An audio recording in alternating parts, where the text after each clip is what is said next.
Collega's, goeienaand en baie welkom by Tempeldialoog 7. Ons tema vir vanaand of die onderwerp is: bou jy leiers of bou jy afhanklikheid? Ek wil graag ons paneel aan die bekendstel. Kan die paneellede net hulle kameras aansit? Pastor Gert Schoeman, ons nasionale tesourier. Hy is die presiderende pastoor van die Rodepoort Horison gemeente. Dan is vir Pastor Tertius Skilvillen van Louis Trichardt Philadelphia gemeente en dan Pastoor Paul van Rensburg van die Gansbaai gemeente. As jy jouself nie kan voorstel asseblief.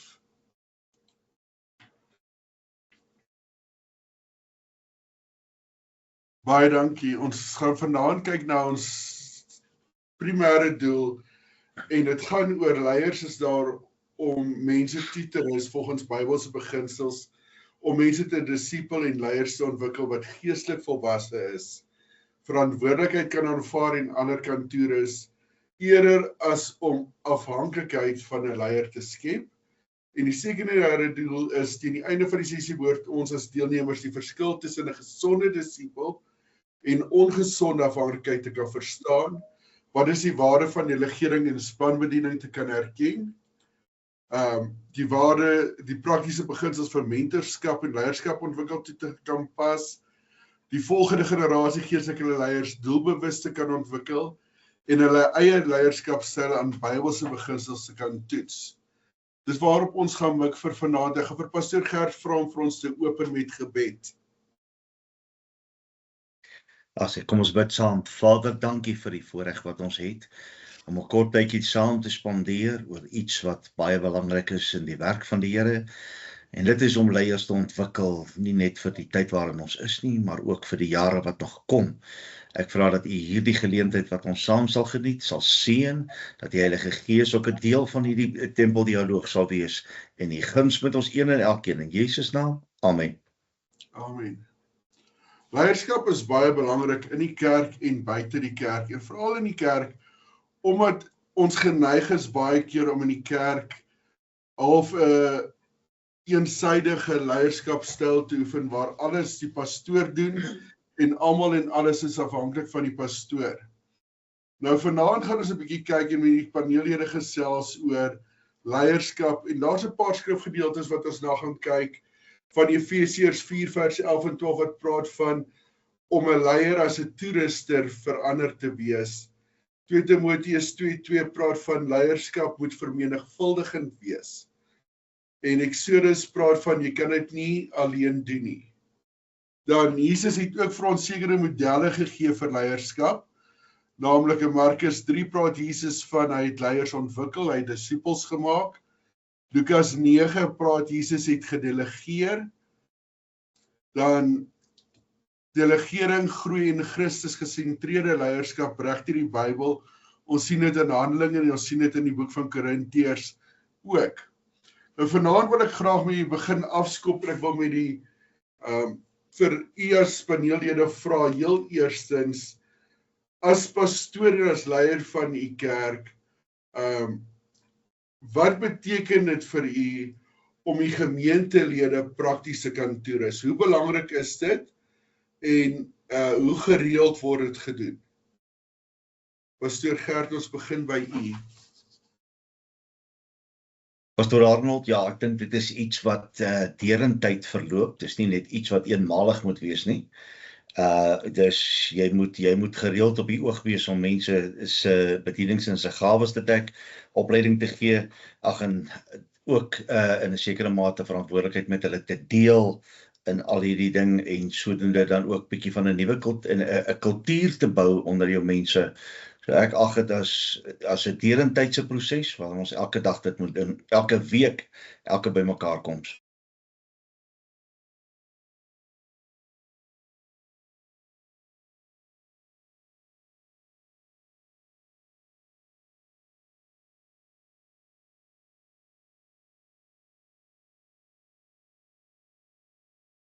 Pastoor Arnold, jy's op mute. Pastoor Tertius. Ja, baie dankie Arnold. Ek wil saam met Pastoor Gert stem. Ek dink dit is van kardinale belang dat ons deurlopende opleiding van ons gemeentelede het. Deurlopende leiers kweek. Jesus sê tog vir ons moet uitgaan en disippels maak en hulle leer om ander te gaan leer ook. So dit is van kardinale belang om net 1 of 2 keer 'n jaar of 1 of 2 keer 'n termyn dit te doen nie, maar deurlopend te kyk daarna en deurlopend ontwikkeling toe te pas en elke gemeente lid wil ek amper sê, nie is net seker is nie. Reg deur die bank almal verder en meer op te lei in dit wat hulle vir die Here kan doen. Pastor Paul? Goeienaand en baie dankie vir die geleentheid. Ek dink is die belangrikste is om die identifisering van die persoon, om nie net enige persoon te vat nie, maar die wat wel gewillig is en dan sodoende, ek dink 'n dwingsaak is 'n baie belangrike ding. Geen mens wil gedwing word nie, want sodra jy gedwing word, dan onttrek jy, maar daai identifisering van die regte persoon om sodoende dan om na vore te bring en dan te ontwikkel, dink is een van die belangrikste punte. Dis amen. Ek gaan nie ons pastore net vra, moet asseblief kyk op die chat, daar is 'n vorm wat jy moet voltooi om aan te dui dat jy teenwoordig was. En ek het ook daar 'n vraag vir ons pastoorskorps gegee, wat jy intussen kan na gaan kyk en dink. Die vraag is, wat verhinder leiers om ander werklik te vertrou? So as jy daarna kan gaan kyk intussen ons res van ons pastoorskorps, en 'n bietjie daar gaan dink daaroor en dit daarop kan antwoord. Aan ons paneel, dit is belangrik dat ons moet konstante opleiding toepas. Maar 'n groot vraag wat ons baie keer het in die kerk is, hoe beweeg ons 'n gemeente vanaf 'n toeskouer kultuur na 'n deelnemende kultuur? Wat doen u as pastoor in die gemeente om die mense nie net as toeskouers te hou in die diens nie, maar om hulle werklik deel en betrokke te kry as stene wat in die gemeente ingebou is? Pastor Gert. Ja, hierdie is iets wat 'n mens seker baie oor kan praat. Ek gaan vinnig net 'n paar dinge noem wat ek dink van baie belang is. Die eerste is, jy moet jou gemeente leer om die regte taal te praat, in die vorm van, ons moet dalk miskien ophou praat en sê, ons is 'n kerk, ons moet dalk eerder sê, ons is 'n kerkraad, of ons moet meer daarvan praat en sê, ons is 'n span, wat saam in die roeping in die koninkryk van die Here staan. Tweedens is, preek 'n bietjie en leer bietjie die mense ten opsigte van hulle gawes, ook hulle dienswerk, en nooi mense persoonlik in. Ek dink dit is baie belangrik dat pastore in vandag se tyd die mense fisies persoonlik nooi om te sê, kom werk saam met ons, doen saam met ons ding. Lei mense op, voordat jy hulle verantwoordelikheid gee, en skep ruimte vir foute. Ek dink dit is baie belangrik dat jy dit sal doen. En ja, dan die ander ding is, leiers moet leer om te laat gaan, en nie te dink dat hulle kan doen nie, want hoe meer jy goed doen, hoe meer staan jou gemeente en word toeskouers, en hoe meer hulle doen, hoe meer word hulle 'n deelnemer in die prentjie ook. Dis maar my opinie. Pastor Tertius. Die verskil van 'n klein gemeente na 'n groot gemeente toe. 'n klein gemeente is op baie keer makliker om die ouens wat jy het, bietjie meer aktief te kry, maar iets wat vir ons gewerk het, ons praat nie van wat Pastor Gert nou gesê het van kerk nie, ons praat van familie, ons is 'n familie. Ons maak die mense deel van die familie en elke ou in die familie het iets wat hy moet doen. Ek dink om die kultuur te kweek van spanwerk is baie belangrik om weg te kom van, jy sit net in die bank en jy's daar. Ek het al 'n paar keer van my gemeente gesê, ons gaan nou 'n fisiese iets doen om die mense net bietjie aan die gang te kry, en sê ek staan vinnig op en voel die sitplek, en dan sê ek vir hulle, daai warm daar is nie wat jou die deel wat jy in die gemeente doen nie, jy moet vir die Here iets doen. En ons gee al is dit iets klein vir iemand, net om iets te doen. Ek glo nie daaraan dat enigiemand in die gemeente moet stil sit nie. As hulle stil sit, dan raak hulle stagnerend, maar as hulle al het hulle klein ietsie om te doen, dan begin hulle vir die Here iets doen, en ek dink dis die manier om van toeskouers af weg te beweeg en meer na deelname toe te gaan.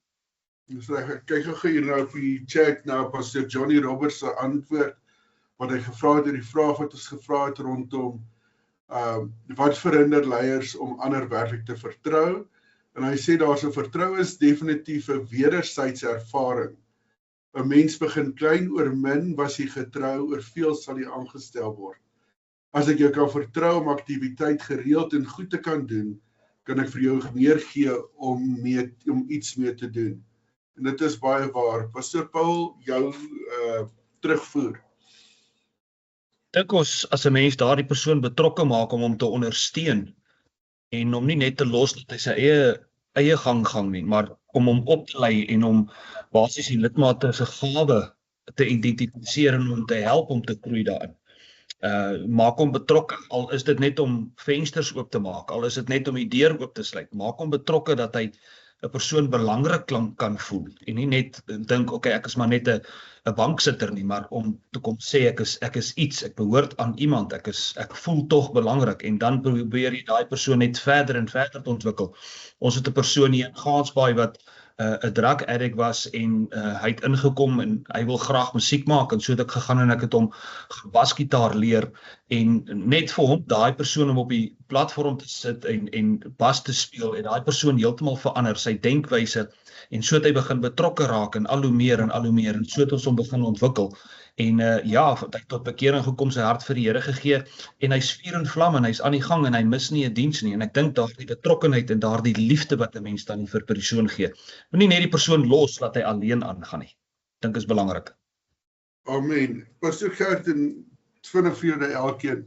As jy na jou gemeente kyk heiliglik, wat sê jy, wat is die persentasie van jou gemeentelede wat werklik betrokke is in jou gemeente? Dr. Arnold, ja, ons is redelik nuut, relatief nuut hierso, so as ek moet kyk in vergelyking met die gemeente, dan wil ek vir jou sê, gaan ek sê nie eers 20% nie. Pastor Tertius. Ja, ons het 'n lekker span mense wat saam is. Ons het seker so 50% van die ouens wat aktief betrokke is, aktief werk saam met ons. So ons is gelukkig in daai omstandigheid. Daar is altyd plek vir verbetering, maar seker so 50%. En Pastor Paul? Ons sê omtrent so 35%. Daar is maar een of twee wat kom en dan weer gaan. Almal wil graag ietsie doen, maar almal het nie altyd die vrymoedigheid om dit te doen nie. Maar ek gesê so 35%.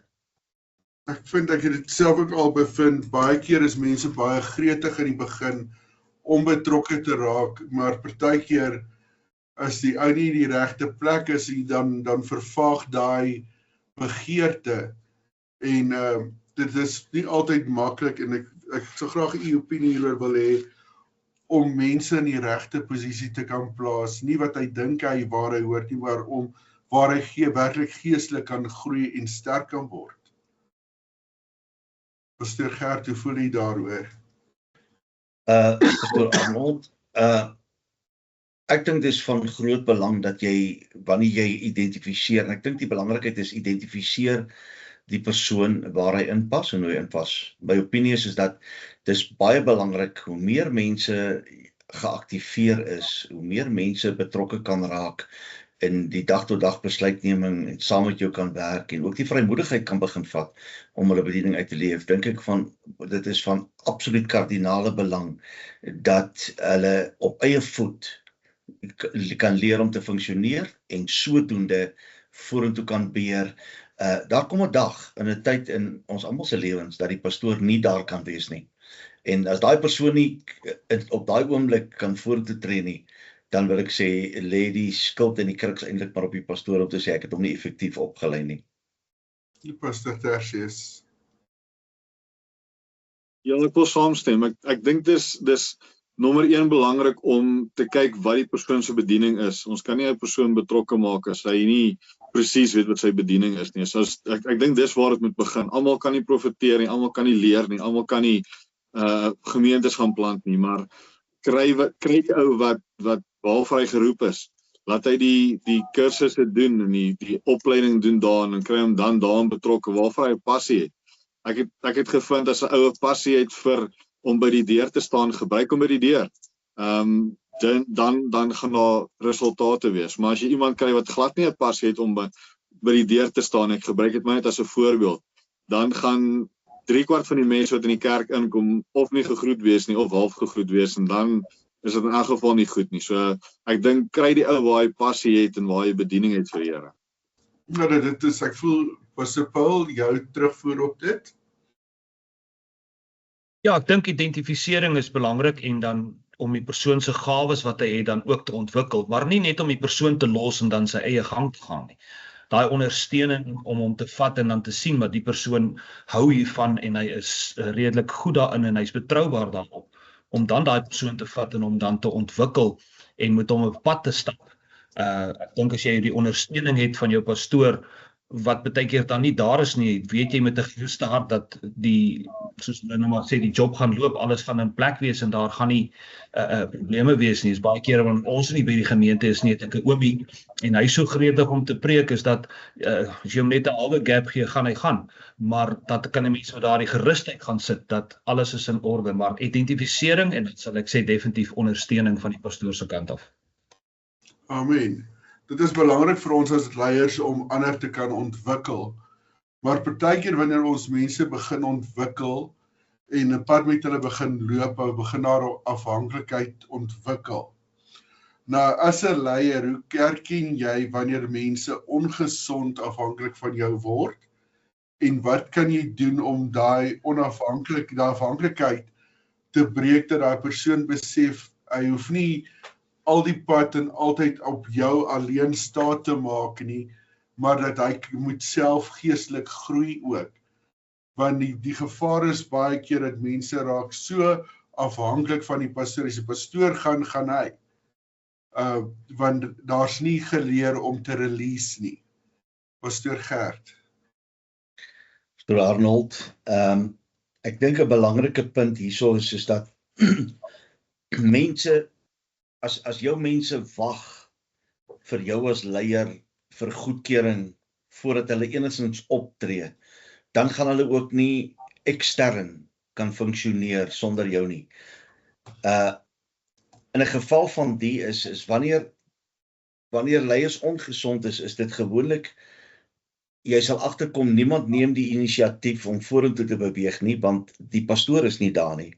Leer die mense om inisiatief aan die dag te lê, vir as jy daar nie is nie, dat hulle dit kan doen. Die derde ding wat ek wil hierby sê is, 'n leier, 'n pastoor moenie die middelpunt van alles in sy kerk wees nie. Hoor gou mooi. Middelpunt van jou kerk is Christus Jesus en nie jy as pastoor nie. Die gevaar is wanneer die pastoor alleen die besluite neem, dan hoop al die besluite op sy tafel op. Ek kan noem, ons het 'n geval hier in Roodepoort wat ons hanteer met planne en met goed en dit, en as ek daai goed nog op my tafel moes gehad het, sou ek nie uitkom nie. Ek het daai goed gedelegeer na iemand toe om dit te kan doen, en die besluite rondom dit word net aan my gekommunikeer wanneer ons by daardie punt kom en goed. En dan 'n ander nadeel is, jy sit met gereelde mense wat die hele tyd vra, wat moet ek doen? Hoe moet ek dit doen? Waarom moet ek dit doen? Want hulle is nie opgelei om dit te doen nie. Want hulle is gewoon dat die pastoor dit. As jy hierdie punte, as jy agterkom dat hierdie goed wat ek nou noem, is deel van jou lewe, deel van jou bediening, dan moet jy let, daar is gevaartekens dat dis ongesond. Alles draai nie net om die pastoor nie. Alles draai nie net om die leier van die gemeente nie. Die rede hoekom ek dit sê is, hoeveel leiers raak uitgeput en voel ek is gedaan, ek kan nie meer by alles uitkom nie. En hierdie is 'n teken van dat jy delegeer nie, jy skuif nie jou goed weg nie. 'n Ongesonde afhanklikheid wys wanneer mense nie meer met geloof en verantwoordelikheid self kan dien nie, maar voortdurend die leier nodig het om te besluit, te bevestig of te dra. Dit is ongesonde afhanklikheid van die pastoor. Dit is nie gesond nie. Pastor Tertius. Ek dink presies wat pastoor Gert nou gesê het van die afhanklikheid, as mense nie kan funksioneer sonder dat die pastoor altyd die laaste sê moet hê, as ek so kan sê nie, dan sal hulle ongesond afhanklik van jou, dan sal hulle amper net 'n plek hou. Ek dink 'n baie belangrike ding wat ons moet leer doen is om mense te bekragtig, of in Engels sal ons sê, ons moet hulle empower om iets te doen. Ek was byvoorbeeld in hierdie jaar nog nie in die laaste 6 maande, amper wil ek sê, by my senior burgers se byeenkomste nie. Ek het vir hulle gesê, gaan voort as daar probleme, sê my. Hulle byeenkomste loop mooi, daar's nie foute nie, hulle gee terugvoering. Ek dink dis baie belangrik ook. Jy moet op hoogte bly wat aangaan, maar jy moenie die scepter swaai in elke afdeling nie. Bekragtig die mense, wys vir jy vertrou hulle nadat hulle opleiding ontvang het, nadat hulle weet wat hulle moet doen en sê basies, jy hoef nie eens in soveel woorde te sê nie, maar sê ek vertrou julle om te doen wat julle moet doen. Sê my na die tyd wat gebeur het en as daar probleme is, dan gaan ons, dan help ons waar ons kan help. Ek dink dis tog die doel waarvoor elke pastoor daar is, nie om, soos pastoor Gert ook gesê, die middelpunt te wees nie, net om die dienaar te wees of die werker te wees vir die Here in die gemeente, om al die verskillende toutjies net by mekaar te hou, heel op die einde. Amen, dis baie belangrik. Pastor Paul? Ek dink skep ruimte vir die persoon wat die jeug wil lei, die ou wat die koortjies wil lei, maar wees daar wanneer hy dit doen, want as jy weet hy kan dit voor jou doen, dan kan hy dit ook doen wanneer jy weg is, en as daar dan fout is om die persoon dan reg te help. Maar ek dink 'n mens moet ruimte skep vir die persoon om sodoende dit te doen. Pastorale begeleiding en geestelike beheer verskil van 'n manier waarop 'n mens gelei en ondersteun word. En ek dink as die pastoor nog steeds net kan rigting gee, dalk so of dalk so, maar stel ruimte, gee die oue kans om dit te doen wanneer jy selfs in die gemeente maak. Ek baie keer met my orkes, dan gaan sit ek in die banke, laat hulle self aangaan, om te sien vir wanneer ek dalk nie daar is nie, as daar 'n probleem is, 'n verandering te maak. Maar ek dink 'n mens moet ruimte skep vir die persoon om sodoende homself uit te kan leef en met hulp. Amen, Pastor Henny skryf hier in die chatroom, leierskap is nie 'n eenvoudige reguitlyn of 'n vaste wiskundige funksie nie, maar eerder 'n dinamiese aanpasbare proses van menslike beïnvloeding, kommunikasie en inspirasie. Dan sê Jaco, it is my way or the highway. Pastoor voel dat hy dinge kan reg doen en wil alles self doen. Hy vertrou in mense speel 'n baie groot rol, want sodoende voel hulle betrokke en groei hulle. En dis baie belangrik dat ons mense moet dit voel dat hulle is, ons vertrou hulle en ons het vertroue in hulle. Nou, as ons gaan kyk na leierskap en baie pastore, en dit is wat pastoor Jackie hier so sê, is baie bang om te delegeer of om hulle leierskap of verantwoordelikhede op iemand anders toe te staan.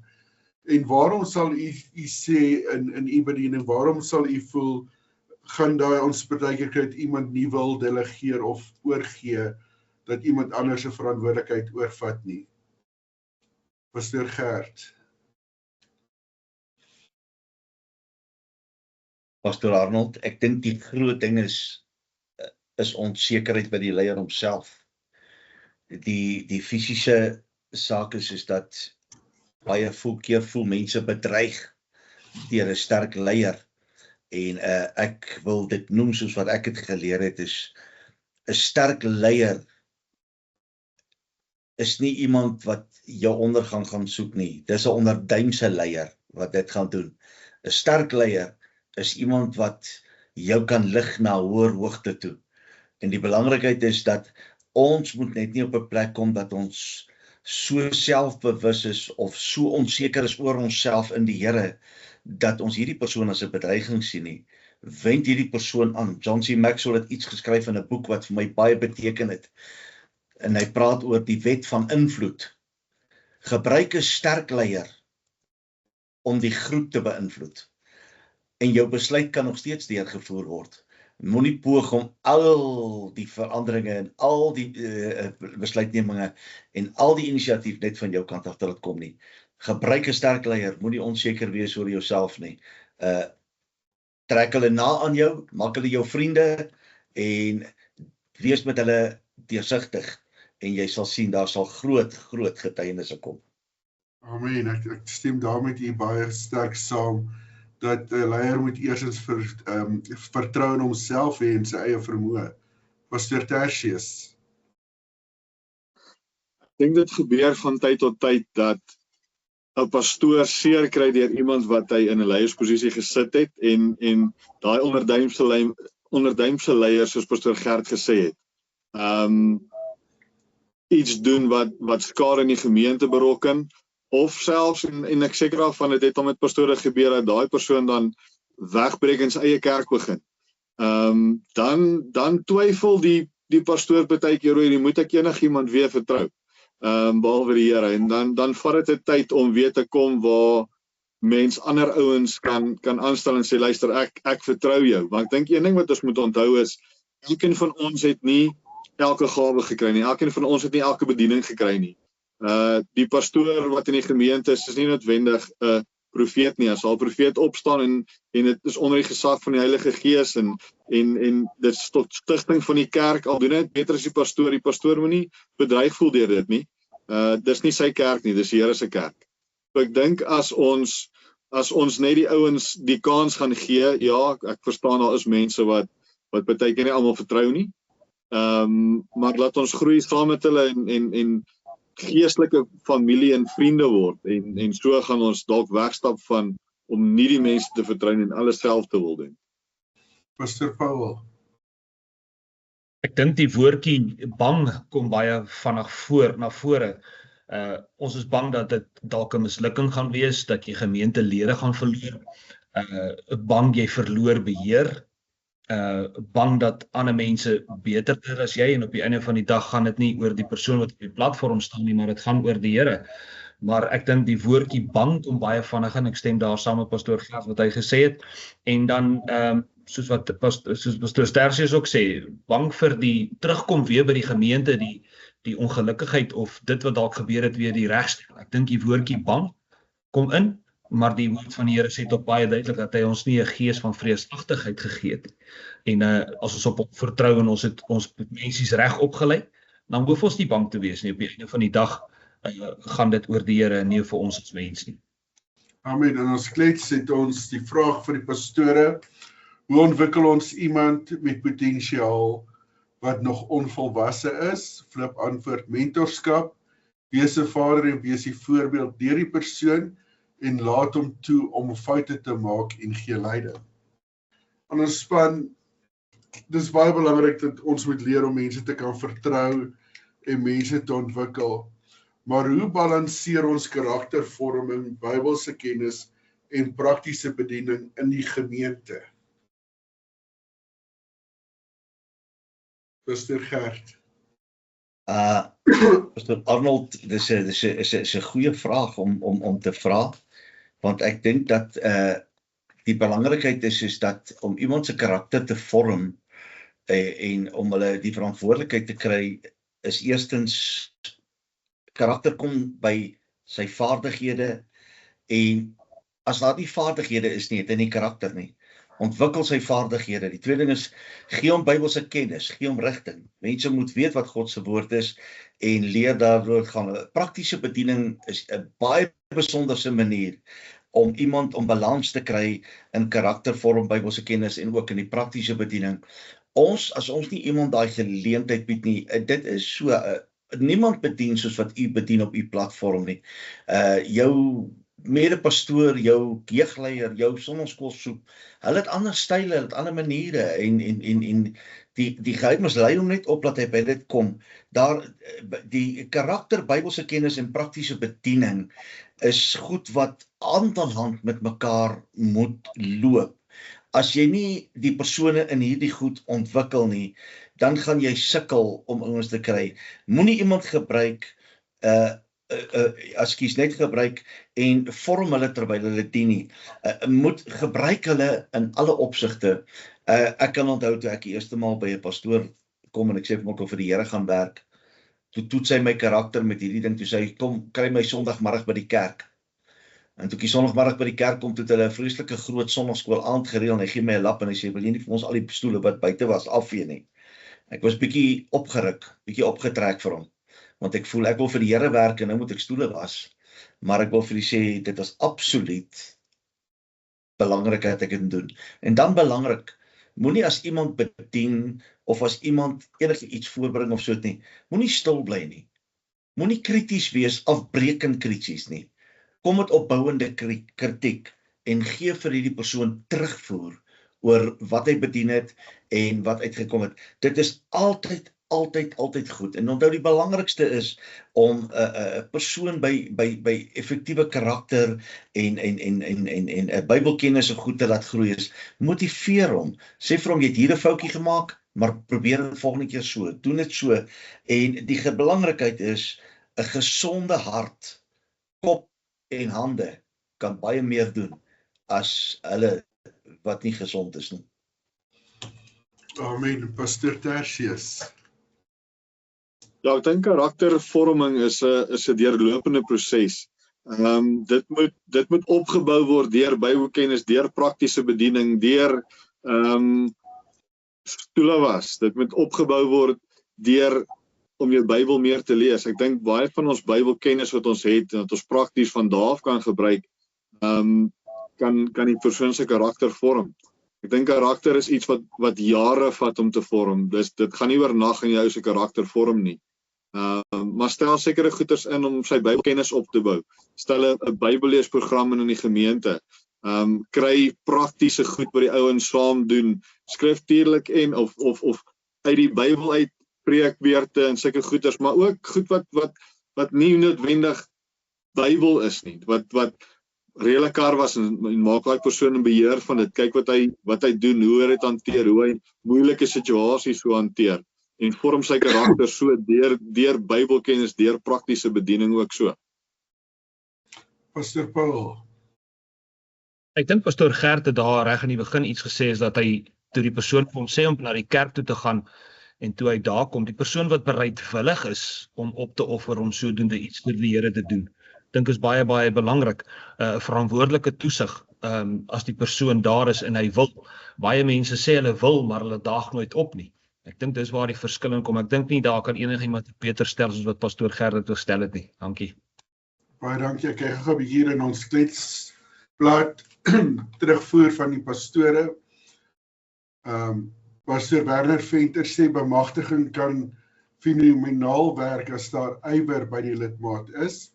En dan sê Pastor Rennie Nel skep dissipline, aanspreeklike leier gee aanleiding tot 'n geopende spankultuur. En dan sê Pastor Jan de Pre, ek dink dat ons moet onthou dat ons ook eens op 'n tyd, maar bloot in 'n gemeente was en dat ons gegeen was om te bedien, te beplan en selfverantwoordelikhede te hê. Uiteindelik was dit die pad wat elkeen moet stap, leer en vorm hulle. En dit is baie belangrik dat ons moet kyk om mense te vorm en hulle potensiaal te ontwikkel. Nou, hoe belangrik is dit dat ons moet mense vir die toekoms oplei en oprig? Maar wat ook van vandag? Sal jy sê dis net so belangrik vir ons om nie net te beplan vir die toekoms nie, maar ook vir die dag van vandag, om seker te maak dat ons gesonde leiers in ons gemeentes het. Pastor Gert. Pastor Arnold, as ek dit baie krities kan stel, wil ek sê dis 'n dwaas wat nie leiers oplei nie. Want 'n kerk wat nie effektiewe leiers het nie, het nie 'n toekoms nie. Ekskuus dat ek dit so sê. Daar's iets wat vir my geweldig belangrik is. 'n Kerk funksioneer nie net op 'n Sondag nie. 'n Kerk funksioneer reg deur die week. En reg deur die week het die pastoor nie tyd om alles te doen nie. En elke lidmaat wat iets kan doen, laat hom dit doen, want jy ontwikkel hom. Onthou, ons het baie keer die persepsie van, vat die ontwikkelde leier en maak hom groot, maak hom sterk. Maar ons vergeet dat juist net hier in die agtergrond is daar 'n onontwikkelde leier. En ons moet ons tyd ook investeer in daai leier. Wat ek hierby wil sê is, leiers is, die opleiding van leiers vir die pad vorentoe is van kardinale belang, nie net vir die kerk nie, maar reg oor die wêreld heen kan jy sien, as daar nie 'n jong geslag is wat gelei gaan word en opgelei gaan word nie, gaan daar nie iets wees nie. En baie keer sit jy met nuwe siele wat op 'n ou ouderdom tot bekering kom, wat die magtigste potensiaal het. Maar ons meet hulle baie keer aan hoe hulle lyk en wat hulle is en wat hulle praat, soms aan wat hulle ryk ook. Maar onthou daar binnekant is iets wat God wakker gemaak het. Ek het 'n gesegde wat sê, hou op om na mense deur jou oë te kyk en kyk na hulle deur die oë van God, want sodoende gaan jy toekomstige leiers ook raak sien. Amen. Pastor Tertius. Pastor Arnold, ek dink dis van kardinale belang. Daar's 'n spreekwoord ook wat sê failing to plan is planning to fail, en ek dink dit pas net so in by leiers ook. Ons het elke oomblik wat ons kan, moet ons seker maak ons lei ons leiers op. Ek het dit nou gesê, ons kan nie net 1 keer of 2 keer per jaar nie, dit moet 'n deurlopende ding wees wat ons elke dag doen. Soos almal van ons weet, daar gebeur goed, en hierdie Sondag kan ek byvoorbeeld nie by die kerk wees nie. As ek nie 'n leier opgelei het om te kan instaan nie, is daar 'n probleem. Dalk gebeur daar iets en die helfte van die pastore kan nie by die gemeentes wees nie. Wat gebeur dan? Gaan die hele kerk gaan stil staan omdat daar nie leiers is wat opgelei is nie? En ons moet dink aan die toekoms ook. Ons kan nie, wanneer dit te laat is, dan wil begin beplan nie. Ons moet onmiddellik plan maak. Ek dink elke pastoor in 'n gemeente moet minstens een persoon hê wat hy opgelei het, wat dadelik sy plek kan instaan as daar iets gebeur en hy kan hy Sondag nie daar wees nie. Amen. Pastor Paul. Ek dink sonder opvolgleiers kan die kerk nie voortgaan nie. Definitief om persone in plek te kry om jou te help. Dis nie net die pastoor nie. Dis nie net jy en jou vrou nie. Sonder hulp gaan jy dit nie maak nie. Mense het daai ondersteuning nodig, en as 'n span, mense moet as een saamwerk. Dit gaan tog oor die werk van die Here. Dit gaan nie oor die pastoorspaar nie. Ja, hulle moet daar wees vir leierskap. Maar ek dink om sodoende opvolgleiers, sonder dit gaan ons kerk dit nie maak nie. Ons moet dit identifiseer, ons moet daaraan werk. Amen. Ek herinner net ons pastore aan die vorm wat hulle moet voltooi om aan te dui dat hulle die tempeldialoog bygewoon het. Dan sê pastoor Jan Wilken hier in die kletsgroep, mense sal vir jou die toilette was as jy as pastoor die nodige respek aan hulle gee en ten alle tye 'n voorbeeld te stel dat jy as pastoor nooit hoër is as enigiemand in sy gemeente nie. Prys hulle ook in alles wat hulle doen sodat hulle kan voel hulle behoort ergens en hulle is ook geliefd. Nou vraag is met die ontwikkeling van die volgende generasie en om leiers op te lei, van watter ouderdom af kan ons as leierskorps kyk na om iemand te ontwikkel vir die kerk om in 'n posisie te kan staan? Is daar 'n bepaalde ouderdom wat ons na moet kyk of waarna kyk ons? Pastor Gert. Pastor Arnold, broers, skole begin kyk na leiers al in die laerskool.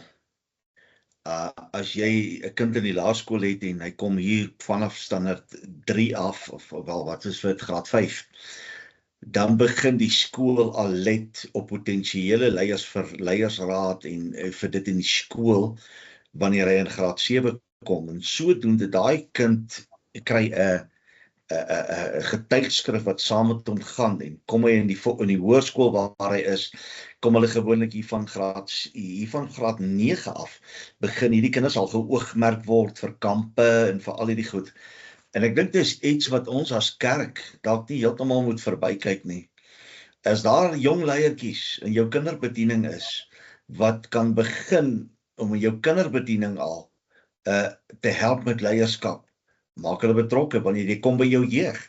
Ons wil sê, die jonges het nie dit nie, die jonges het nie dit nie. Die tyd laat ons jonges verbykyk, of die rede dat ons deur die jare ons jong mense verbygekyk het, is die oorsaak dat ons 'n kerk is wat arm geword het aan jong mense.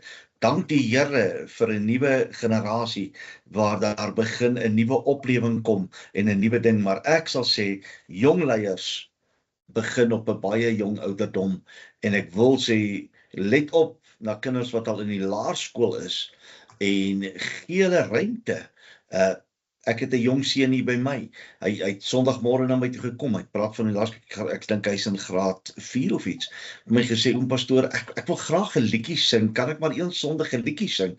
En ek het vir hom gesê, gaan oefen jy, en as jy reg is, dan sê jy vir my, dan kom sing jy jou liedjie. Net die blote feit dat hy kan die geleentheid gee vir hom daai ding van, Die pastoor sê ek kan maar, en dit maak hom vrymoedig om vorentoe te stap, en ons het nodig, uit aller ouderdomsgroepe, en ek wil eintlik so ver gaan om te sê, ons sit met baie onontwikkelde leiers, wat afgetree het al, wat al op pensioen is, wat vandag vir jou sal sê, as ek maar net van beter geweet het. Moenie laat ons by daai punt kom nie. Lei hulle op van baie jonk af. Gee hulle die kans om te groei, gee hulle die kans om ervaring op te doen, maak hulle bekend aan die bediening, en onthou net een ding, as ek die enigste visionêr is, sterf die visie by my. Maar as ek my visie kan deel tot op die laagste vlak moontlik, kan die visie wat die Here my gegee het dalk aanhou leef. Amen. Pastor Tertius.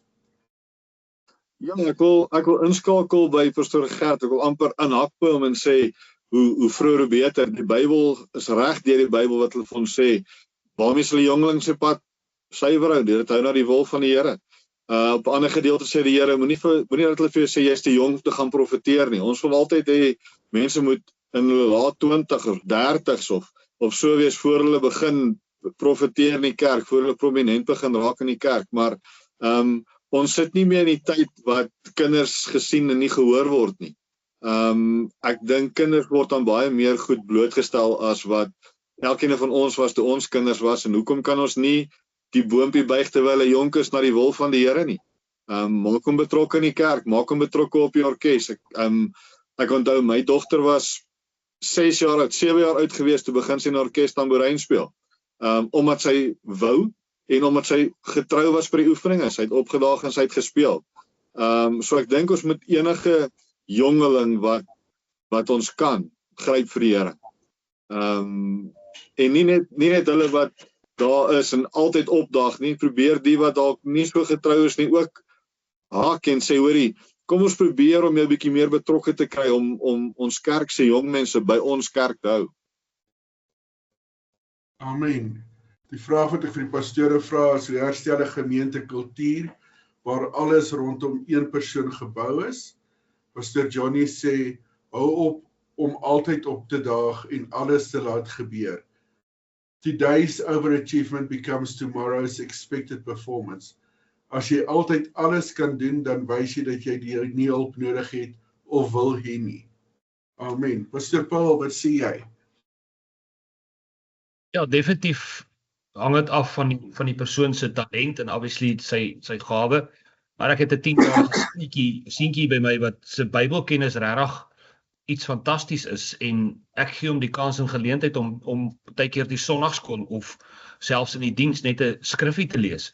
En partykeer is hy so in die kol dat die mense na my toe kom en vra, maar het ons hom gevra of het ons hom dit vooraf gesê, en dan uit sy eie gee hy ietsie korts en hy praat. My eie meisiekind was in graad 5 toe sy al geïdentifiseer om leier te wees in die skool. En ook sy het al toe sy 9 was, het sy al begin met die musiek, en ek het haar aangehou net ondersteun, en ek dink ondersteuning vir daardie jong persone, maar jonk ouderdom het die Here regtig 'n ouderdomsbeperking. Ek dink alles is moontlik by die Here, is net ons moet dit net identifiseer en die persoon 'n kans gee om homself uit te lewe, want as ons hom gaan terughou of die persoon gaan terughou, gaan daai persoon nie ontwikkel nie. En ek dink is net, dit hang partykeer van die pastoor af, as so weer eens die woordjie kom in bank, dat die mense dalk meer van die persoon gaan hou as van jou. Maar ek dink ouderdomsbeperking is nie by die Here 'n faktor nie. Amen. Dit is baie belangrik as ons gekyk ook in die Bybelse tyd dat die apostels moes leer om hulle verantwoordelikhede te delegeer en ander kans te gee, maar die vraag is, hoe kan ek delegering gebruik om groei in my gemeente te bevorder, en hoe weet ek wanneer om te delegeer en wanneer om bietjie terug te staan en te kyk wat gedoen word en seker te maak dat dinge gedoen word. Wanneer is dit delegering en waar stop dit, en hoe kan ek ophou om net te micromanage, maar te leer om te delegeer sodat dit groei in my gemeente kan bevorder? Pastor Gert. Bruce, ek dink die belangrikheid is by delegering is dat ek het 'n lering gebring so rukkie terug vir my leiers oor bemagtiging en ons het die woord het nou al 'n paar keer op die tafel geval vanaand. Bemagtiging is een van die kwaliteite van goddelike liefde.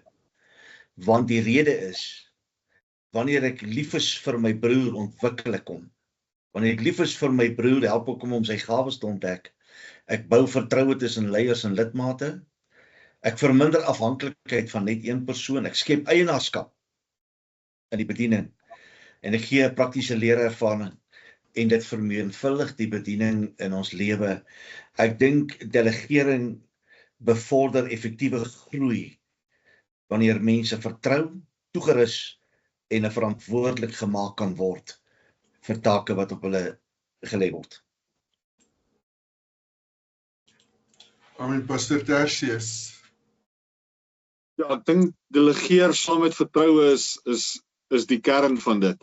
Micromanage as ek Pastor Paul se woorde kan steel. Dis as ons bang is, daar loop iets verkeerd. As ons bang is, daai ou gaan iets, dan begin ek micromanage. Ek sê vir die ou byvoorbeeld, jy kan vandag die koortjieleier wees, maar ek staan langs hom op die platform en ek maak seker hy doen dit soos wat ek van hom verwag en soos wat ek dit sou gedoen het. Dan beteken die bemagtiging wat ons vir hom gegee het om iets te doen niks nie. Maar gee vir hom die koortjieleier, sê vir hom, jy lei vandag koortjies en na die tyd gee ons vir hom opbouende terugvoering en sê, okay, kyk eerder na dit, kyk eerder na dit.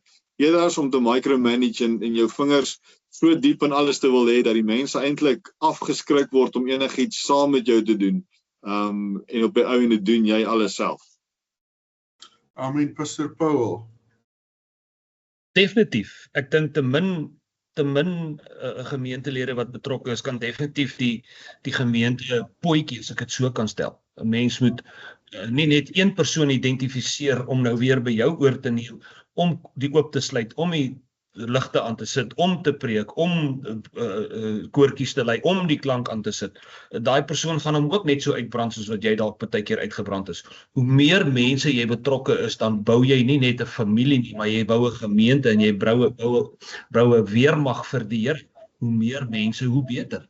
Dink net dit is algemeen, en mens kan maar enige ou vra.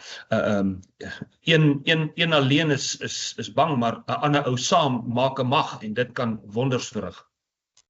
Amen, Pastor Gert, ek sien die hand is op.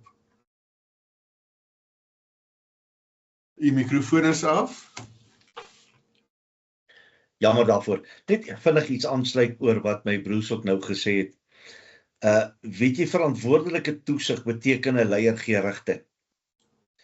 En hy stel duidelike verwagtings en hy bly beskikbaar vir ondersteuning. Micromanagement beteken die leier beheer elke klein besluit. Hy kyk voortdurend oor mense se skouers en laat min ruimte toe vir eie inisiatief. En dit is so ietsie wat ek nou net uit iets gehaal het wat ek al nageslaan het en ek tog ek wil dit dalk net met julle deel.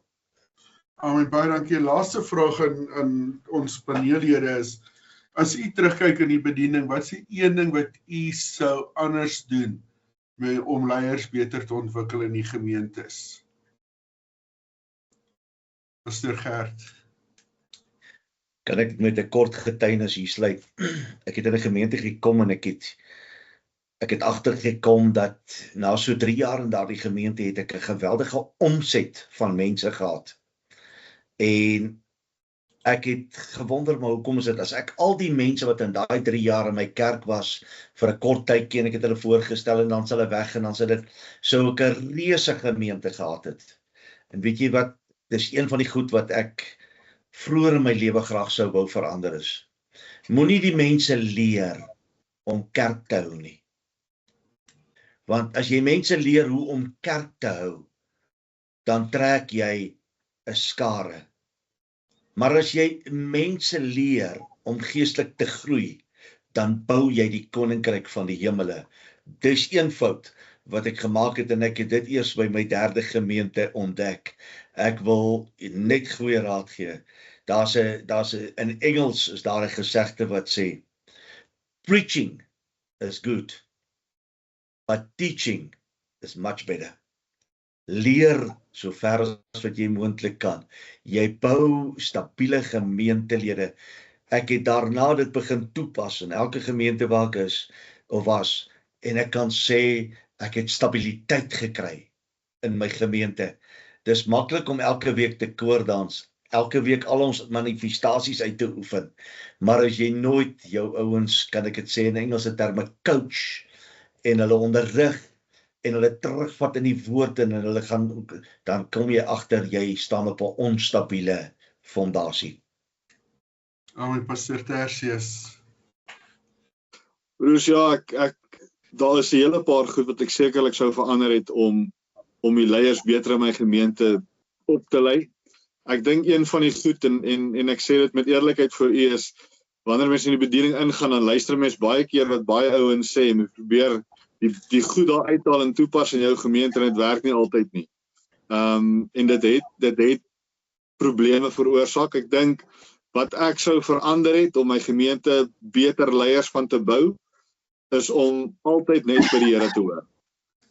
Mense se raad is goed, en mense kan met die beste bedoelings kom en die beste goeders vir jou sê, maar hoor by die Here watter rigting jy met jou leiers moet gaan, en daar sal altyd beter wees as wat enige ou mens vir jou kan sê.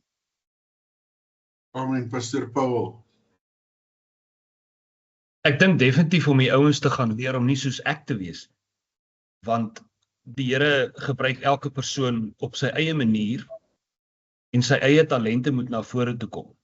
Ek dink as ek dit kan weer oordoen, sou ek meer, soos wat Pastor Tertius gesê het, by die Here hoor, en nie myself op ander mense afdwing nie, want ek speel gitaar op 'n sekere manier, en ek preek op 'n sekere manier, maar ander persone doen dit dalk op 'n manier wat die Here dit wil hê, op 'n beter manier uitwys. So ek dink die eie ek moet baie keer in myself net 'n bietjie eenkant toe staan, en God se gees net 'n kans gee om daai persoon ook te ontwikkel, om sodoende dan vir hom na vore te bring, want die Here kan daai persoon op 'n meer praktiese manier of 'n meer effektiewe manier gebruik om sodoende by die siel uit te kom. Dankie. Amen, baie dankie aan ons paneellede. Baie dankie vir julle insette, vir julle tyd om vanaand hier saam met ons te kon staan en gesels. Ek wil vir ons vir almal net sê, dit is vir ons baie belangrik dat ons moet mense mentor. So ons moet ons gereeld vra, wie mentor ek, wie lei ek op, wie is daar wat ek voorberei, en wie gee ek vertrou groter verantwoordelikhede voor toe. Dis maklik om te micromanage, dis maklik om alles as pastoor self te kan doen, maar hoe belangrik is dit vir my as leier om seker te maak, ek skep ruimte vir ander om te ontwikkel en te groei. Jesus het dit gedoen met sy disippels, en daar het 'n stadium gekom met sy disippels wat hy hulle let go het en vir hulle gesê het, gaan in elke stad en gaan genees en verkondig die koninkryk van die hemele.